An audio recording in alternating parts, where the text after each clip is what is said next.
Let's have some fun with Qt Designer and our dialog. Here in front of me actually is our downloader application that we created manually just by typing code in part 1 of this course.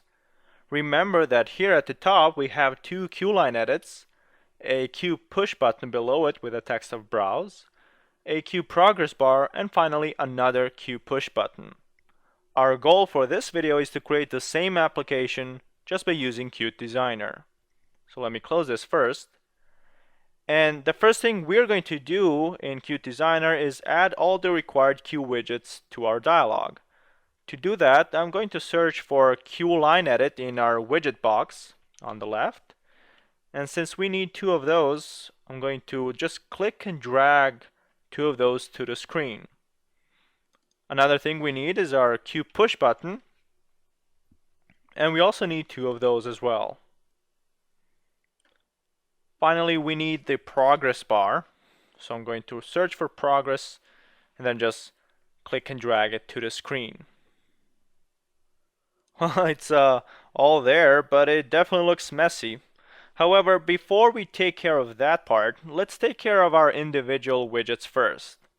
Our first Qline edit should have a placeholder text of URL. So I'm just going to click on it to select it, then go to the right to our property editor, scroll all the way to the bottom and find the placeholder text property. If I click it here, I can just type URL.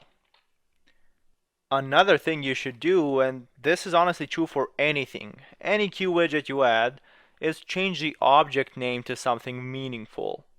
In this case, we're going to change the object name of this Qline edit to URL as well. To do that, I can just scroll up and go to object name, select it, and change it to URL. We're going to do a very same thing for our other Qline edit, except this one will have a placeholder text of file save location, and its object name is simply going to be save_location. Now our Q push button, let's actually change its name first, and since this is going to be a browse button, the object name should be browse. And if I scroll down, I can change its text property to browse. Let's do the same thing for our other Q push button. Let's change its text first to download, and its object name to download as well.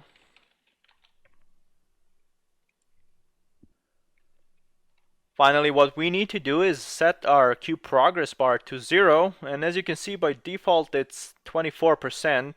So if I scroll down, I can set its value to 0. Another thing we want our progress bar is to actually have this 24, this value, appear in the middle.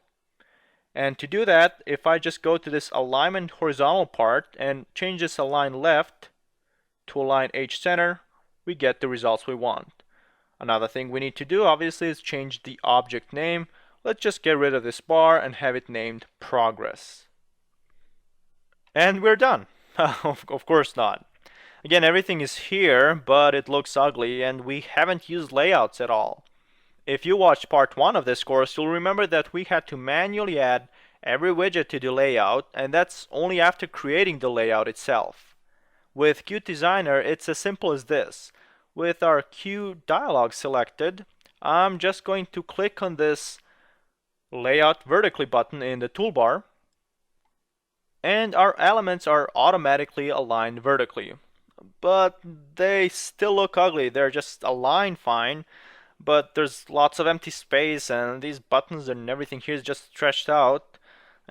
Just plain ugly. Well, this is also a very easy fix. Again, with the dialog selected, all we have to do is hit this adjust size button. Voila, there we go. It looks great. And wasn't this simple? Instead of typing all those lines of code, this just took us a few minutes to finish. I'd honestly say that this is impressive. Now let me show you another nifty feature of Qt Designer. Although we can already see what our dialog is going to look like when ran in the real life, we still have these dots in a grid here and we can't really see what happens when we really click a button and all that stuff, what it's going to look like. To get to that point, what I'm going to do is click on this form here and just click preview. And this is actually what our application is going to look like when ran. Now there's only one slight problem with this application, that it doesn't really work. It doesn't do anything. But don't worry, that's coming up. We're going to integrate this application that we designed here with our code.